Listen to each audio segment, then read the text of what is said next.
Perkenalkan, nama saya Firmasya Arya Saputra. Di sini saya akan menjawab pertanyaan secara verbal terkait dengan assignment 4 Gregor question. Pertanyaan nomor 1, apa prinsip dasar dari X-ray fluorescence atau XRF, dan bagaimana ini digunakan untuk menentukan komposisi elemen dalam sampel. Pada dasarnya, prinsip dari XRF adalah teknik analisis yang digunakan untuk menentukan komposisi elemen dalam sampel dengan mendeteksi sinar X yang dipancarkan oleh elemen ketika disinari oleh sinar X energi tinggi. Prinsip dasar XRF adalah berdasarkan interaksi sinar X dengan materi yang menyebabkan pelepasan elektron dari lapisan dalam atom. Saat elektron tersebut terlepas, elektron dari lapisan luar akan mengisi kekosongan, dan saat elektron tersebut dan proses ini menghasilkan emisi sinar X yang memiliki energi karakteristik dari elemen tersebut. Energi dari sinar X yang dipancarkan ini unik untuk setiap elemen, memungkinkan identifikasi dan kuantifikasi elemen dalam sampel. Langkah kerja XRF yakni langkah pertama irradiasi. Sampel disinari dengan sinar X berenergi tinggi dari sumber eksternal. Kemudian eksikasi atom. Sinar X menyebabkan eksikasi atom dalam sampel mengeluarkan elektron dari kulit atom bagian dalam. Kemudian emisi fluoresensi, kemudian merembah deteksi detektor XRF mengukur energi dan intensitas sinar X yang dipancarkan dari sampel. Kemudian terakhir analisis KK. Bagaimana penggunaan XRF dalam menentukan komposisi elemen? Secara kualitatif, XRF dapat menentukan elemen-elemen apa saja yang ada di dalam sampel dalam menganalisis energi sinar X yang dipancarkan. Kemudian secara kuantitatif, dengan mengukur intensitas sinar X yang dipancarkan, XRF dapat menghitung kualitas jumlah relatif elemen dalam sebuah sampel. Pertanyaan nomor 2, jelaskan perbedaan antara XRF energi dispersif EGXRF dan XRF panjang gelombang dispersif WGXRF, serta sebutkan kelebihan dan kekurangan masing-masing metodenya. Perbedaan antara kedua teknik ini adalah variasi dari X-ray fluorescence atau XRF, tetapi mereka berbeda dalam cara mendeteksi dan menganalisa sinar X yang dipancarkan dalam sampel. EGXRF, cara kerjanya menggunakan detektor yang dapat mengukur energi sinar X yang dipancarkan dalam sampel secara langsung, sedangkan prinsip deteksinya sinar X yang dipancarkan dari sampel diukur berdasarkan energi foton yang terdeteksi, yang memungkinkan identifikasi elemen berdasarkan spektrum energi. Kemudian alat utamanya sistem detektor berbasis semikonduktor, misalnya SILI atau SGG silicon Girif detektor. Kelebihan EGXRF yakni cepat, desain yang sederhana dan portable, serta biayanya yang lebih rendah. Namun untuk kekurangan EGXRF memiliki resolusi lebih rendah, akurasi lebih rendah untuk unsur-unsur yang berat. XRF panjang gelombang dispersif atau WGXRF, cara kerjanya menggunakan kristal difraksi untuk memisahkan sinar X berdasarkan panjang gelombang sebelum mencapai reaktor mencapai detektor. Prinsip deteksinya yakni dipisahkan berdasarkan panjang gelombang, bukan energinya, dan deteksi dilakukan satu persatu untuk setiap elemen atau rentang panjang gelombang tertentu. Kemudian alat utamanya sistem kristal difraksi dan detektor gas proporsional atau detektor stimulation digunakan untuk mengukur panjang gelombang sinar X dengan presisi tinggi. XRF kelebihannya yakni WGXRF resolusinya yang tinggi, akurasi yang tinggi, serta stabilitas jangka panjang karena metode metode deteksinya yang lebih kompleks, sedangkan kekurangannya lebih lambat, peralatan lebih kompleks dan mahal karena peralatannya canggih dan kurang portable.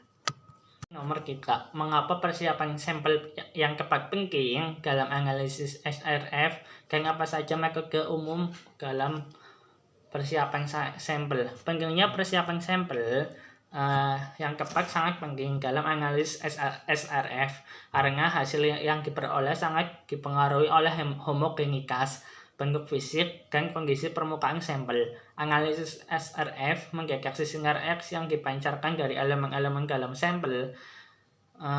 Oleh karena itu, jika sampel tidak dipersiapkan dengan baik, hasil yang diperoleh mungkin tidak akurat atau tidak representatif dari kondisi elemen yang sebenarnya. Beberapa metode terkait dengan persiapan sampel tergantung pada jenis sampel, pada cair atau bubuk, dan tingkat akurasi yang dibutuhkan. Seperti beberapa metodenya, yakni yang pertama penggilingan atau penghalusan, grinding and pulverizing. Tujuannya untuk mengukuri ukuran partikel. Prosesnya sampel padat dihancurkan menggunakan penggiling atau mortar. Keuntungannya mengurangi efek matriks dan meningkatkan keseragaman distribusi elemen. Kekurangannya ada resiko kontaminasi dari alat penggiling. Kemudian yang kedua, pembentukan pellet atau pelletizing. Ya, tujuannya membuat sampel dalam bentuk pellet yang homogen dan mudah dianalisis. Prosesnya sampel bubuk dicampur dengan binder dan kemudian dikompres dengan tekanan tinggi menjadi bentuk pellet yang padat dan konsisten. Keuntungannya permukaan yang halus dan homogen. Kekurangannya dapat mempengaruhi hasil jika binder tidak dioptimalkan dengan baik. Kemudian fusi dengan flux atau fusi yang tujuannya mengurangi efek matriks dan menghasilkan sampel yang homogen. Kemudian prosesnya sampel bubuk dilebur bersama flux dalam suhu tinggi membentuk pelat kaca yang homogen setelah menggiling. Metode ini digunakan untuk sampel geologi atau materi refraktory. Keuntungannya menghilangkan masalah efek partikel dan permukaan. Kekurangannya prosesnya yang lebih rumit. Pertanyaan nomor 4. Sebutkan beberapa aplikasi industri yang umum menggunakan XRF dan jelaskan mengapa teknik ini lebih dipilih ketimbang metode analisis lainnya. Beberapa aplikasi pada yang pertama itu industri pertambangan dan geologinya. Aplikasi pengangguran komposisi mineral, biji logam, tanah, batuan, analisa bahan mentah untuk eksplorasi tambang, klarifikasi dan kontrol kualitas bahan tambang. Mengapa SRF yang dipilih? Karena cepat dan non-destruktif, akurasi untuk elemen berat serta portabilitas. Kemudian pada industri semen, aplikasinya kontrol kualitas bahan mentah seperti kapur, karena lihat pasir, silika, dan biji besi. Mengapa SRF yang dipilih? Karena analisisnya yang cepat, presisi, dan non-destruktif. Pada industri metalurgi dan logam, aplikasinya analisis paduan logam untuk kontrol kualitas dan komposisi material, deteksi elemen dalam scrap metal dan pemisahan logam berharga dalam daur ulang, analisa komposisi logam dasar dalam produksi baja, aluminium, tembaga, dan logam lainnya. Mengapa SRF yang dipilih? Karena akurasi untuk paduan logam. SRF sendiri sangat efisien untuk mengukur kandungan tembaga dalam berbagai paduan logam seperti baja, karat, aluminium, dan tembaga. Analisis cepat dapat dilakukan dalam beberapa hitungan detik serta sistem yang portable. Dalam daur ulang atau uji kualitas material, SRF portable sering digunakan untuk analisa cepat dan akurat di lapangan. Pertanyaan nomor 5. Identifikasi dan jelaskan beberapa interferensi yang dapat terjadi dalam analisis SRF dan bagaimana cara mengatasinya. Salah beberapa interferensi umum yang terjadi dalam analisis SRF dan cara mengatasinya beberapa diantaranya, yakni yang pertama interferensi spektral, merupakan terjadi ketika sinar X yang dipancarkan oleh elemen-elemen berbeda memiliki energi atau panjang gelombang yang sangat dekat atau kumbang gigih, bisa membuat sinyal dari elemen tertentu sulit dipasangkan atau bahkan tidak terdeteksi. Contohnya ketika sinar X dari gimbal dapat tumpang tinggi dengan sinar X dari arsenik karena energi yang sangat dekat. Cara mengatasinya yakni penggunaan WGS-RF, karena WGS-RF menggunakan kristal difraksi untuk memisahkan sinar X berdasarkan panjang gelombang. Yang ini memiliki resolusi spektral yang lebih tinggi daripada EGXRF sebelumnya. WGS-RF yang kemungkinan pemisahan sinyal yang tumpang tinggi dengan lebih baik, kemudian kalibrasi spektrum yang tepat, koleksi perangkat lunak. Efek matriks atau matrix effect terjadi ketika elemen-elemen dalam sampel berinteraksi satu sama lain, sehingga mengubah intensitas sinar X yang dipancarkan elemen-elemen tertentu dapat menyerap dan meningkatkan sinar X dari elemen-elemen lain sehingga mempengaruhi hasil kuantitatif. Contohnya dalam sampel mengandung banyak kalsium, sinar X yang dipancarkan oleh elemen-elemen ringan seperti natrium atau magnesium dapat diserap oleh kalsium, mengurangi intensitas yang terukur dari elemen-elemen ringan tersebut. Cara mengatasinya penggunaan sampel standar, teknik fusion atau fusion, menggunakan teknik fusi dengan flux seperti lithium borat untuk mengurangi sampel dan dapat menghomogenkan sampel dan mengurangi efek matriks. Pertanyaan nomor 6. Apa prinsip dasar dari X-ray photoelectron spectroscopy atau XPS dan bagaimana teknik ini digunakan dalam analisis permukaan material?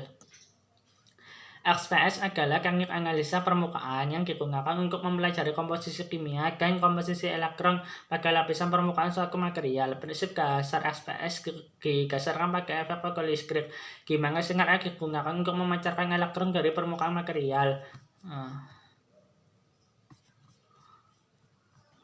XPS digunakan untuk menganalisa beberapa lapisan permukaan material hingga kedalaman beberapa nanometer, sekitar 1-10 nanometer, menjadikan teknik yang sangat berguna mempelajari kimia permukaan. Maksudnya itu cara penggunaannya gimana? Itu yang pertama, identifikasi komposisi kimia. XPS memungkinkan identifikasi elemen-elemen yang ada pada permukaan sebuah material.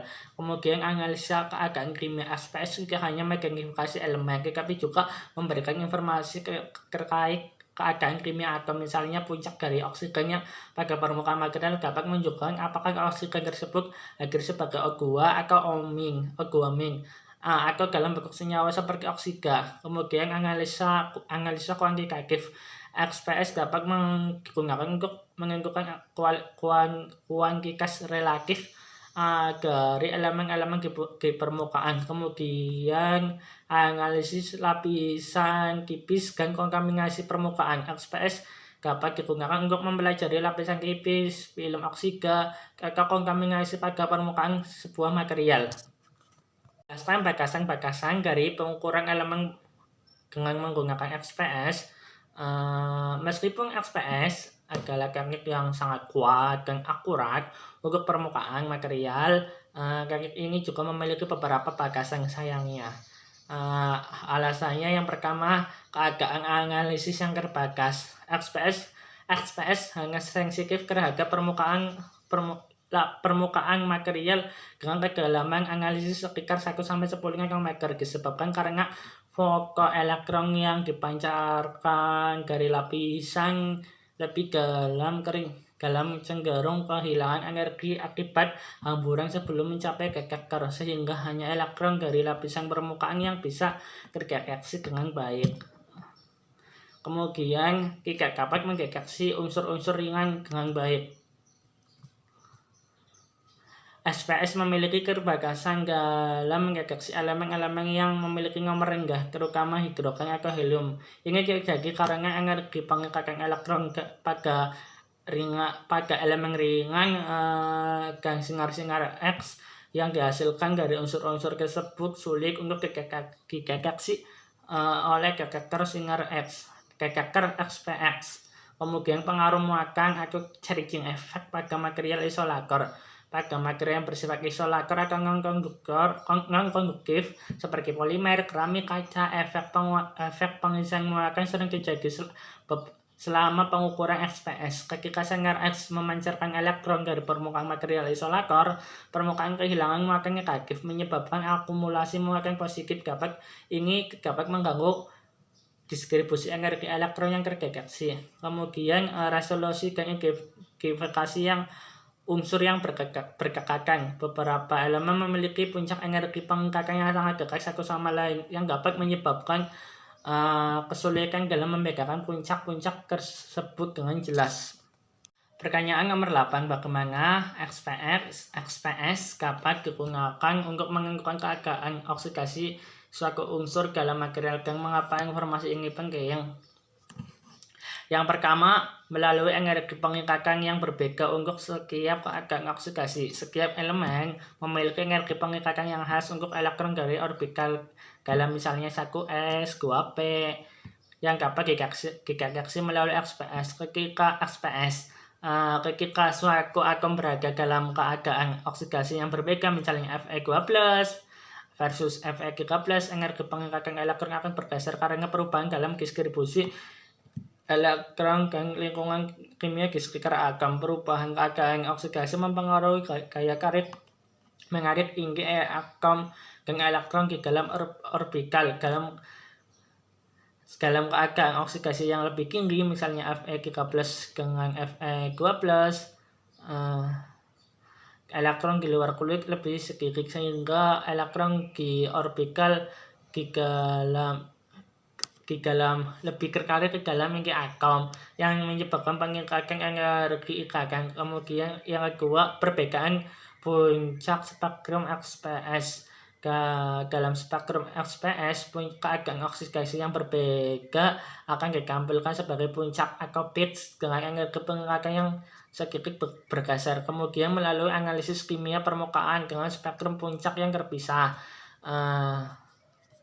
Mengapa informasi tentang keadaan oksidasi penting? Pertama, reaktivitas kimia.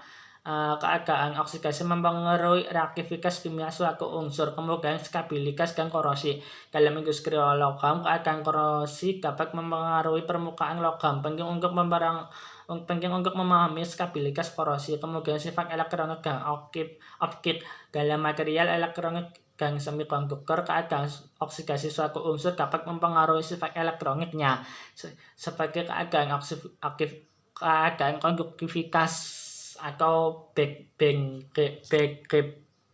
Kemudian katalis permukaan XPS sering digunakan dalam segi katalis untuk memantau reaksi oksidasi atau reduksi pada permukaan katalis. Kemudian pemahaman mekanisme reaksi permukaan dalam penelitian reaksi kimia permukaan. XPS memungkinkan peneliti untuk memahami mekanisme oksidasi reduksi di permukaan material. Nomor 9, sebutkan sumber kesalahan umum dalam analisis XPS dan jelaskan langkah-langkah yang dapat diambil untuk meminimalisir atau menghindari kesalahan tersebut. Yang pertama, pengukur atau kontaminasi permukaan. Sumber kesalahannya adalah salah satu masalah utama dalam analisis XPS, seperti oksida, debu, minyak dari tangan, atau lapisan organik dari udara dapat mempengaruhi spektrum XPS dan memberikan hasil yang tidak akurat.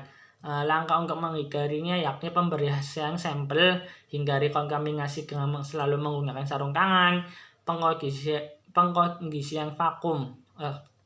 Kemudian efek muatan. Ada isolator. Material yang bersifat isolator seperti polimer, kaca, atau keramik seringkali menggunakan pengisian muatan atau charging effect selama pengukuran XPS. Cara untuk menghindarinya yakni dengan netralisasi permukaan menggunakan netralisator elektron atau kompensator ion. Kemudian menggunakan lapisan konduktif. Ketiga itu resolusi spektral yang kurang memadai.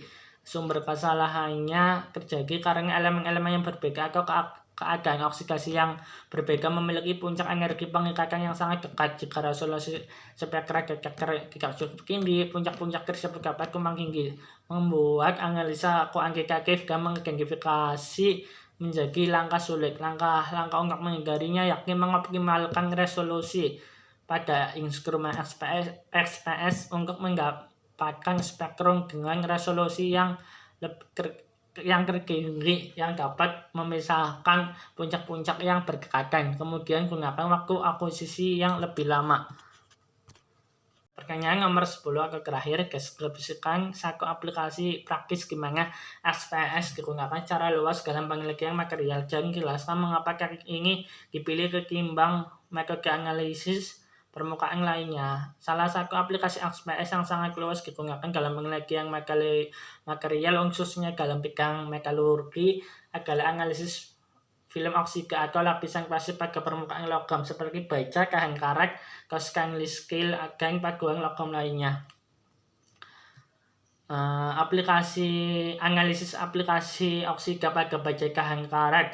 Baja tahan karat secara kimia membentuk lapisan oksida tipis yang disebut lapisan pasif yang melindungi logam dari korosi. XPS digunakan secara luas untuk mempelajari keadaan komposisi kimianya,